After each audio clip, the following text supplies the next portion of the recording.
Kaja karibu. Asante, asante. Habari zako? Nzuri. Naendeleaje? Vizuri. Asante.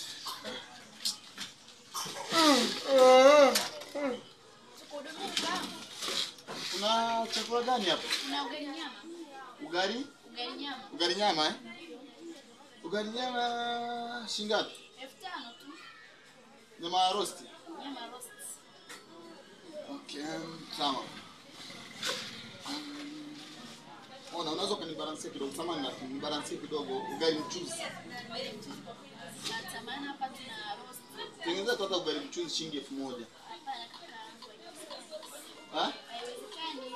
Subiri kidogo kuna simu nita.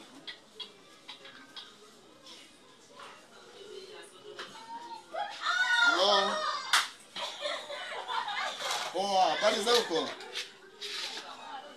Niambie kipenzi. Niambie.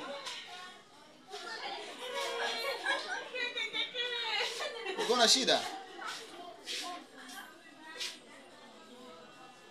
50.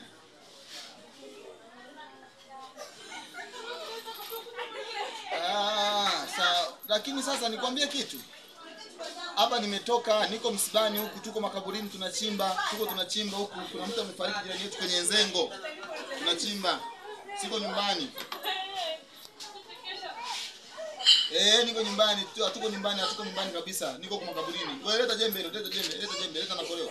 Sogeza. Rekebisha upande wa huku. Baadaye sasa nikirudi nyumbani nitakupigia, sawa? Nitakupigia. Uko tena msibani? Niko nice ukausha. Sinaona hapa nilikuwa nataka kupigwa mwenyewe nasikia kama naomba ugali mchuzi mwanangu. Alafu ndio hivyo nasikia naomba 50 itaitoa wapi? Ndio hivyo. Ni mitihani. Yaani ni mitihani. Mtu anamwambia yaani hapo umeshanitoa hata kwenye muda ya chakula dada. Wewe utahudumia watu wengine. Ndugu zangu, hata kama ni mpenzi wako. Kwani unampigia simu na muombe 50? Kweli? Simuombe hata 10,000 hata 5.